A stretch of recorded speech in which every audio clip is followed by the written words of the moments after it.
It's been 2 years since Bajaj launched the N250 and the F250, hoping that they dethrone their classic legend, the 220F. Well, 2 years later and the results are in, and the N250 hasn't managed to, which is why Bajaj gave it a much needed update.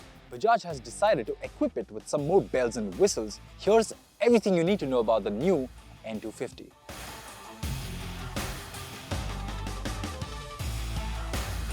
The design remains unchanged for the most part, with subtle changes that only a true Pulsar maniac could spot. The big change is the addition of a USD fork, which is finished in champagne gold on 2 of the 3 colors.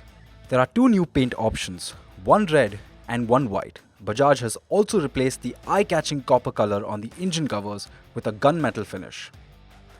The other big change is that Bajaj has replaced the part analog display with a completely digital LCD unit, which is also found on the Pulsar N150 and N160.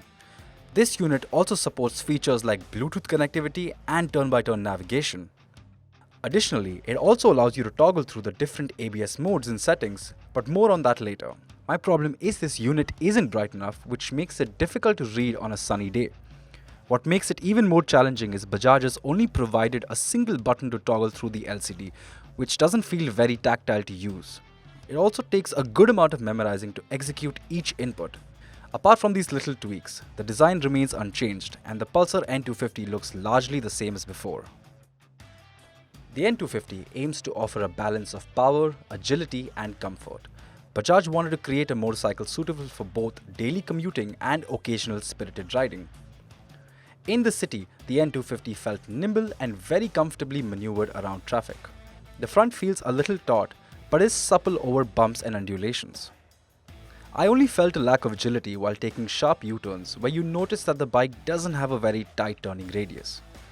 The suspension performed comfortably both in the city and at highway speeds. Bajaj has also increased the overall width of the tire by 10 mm, but you'd hardly be able to tell the difference. Instead, it adds more to the N250's overall aesthetics. The motor remains unchanged and so is its performance. Bajaj says that the changes have added 2 kgs to the overall weight, but that's a negligible difference in the real world. The 249cc single-cylinder motor still produces 24.1 horsepower and 21.5 Nm. This motor has sufficient low-end grunt and a healthy mid-range, but lacks any top-end oomph. The LCD shows a red line of about 12,000 rpm, even though the N250 doesn't exceed 9,500 rpm. Gear shifts were some of the smoothest I've experienced in this class, and the light clutch made it effortless to use in congestion. The Pulsar N250 was already a good value proposition, but the extra features certainly do a lot to dazzle up the bike. However, the LCD system left me wanting for more. On the bright side, you get all this for a mild bump of ₹800.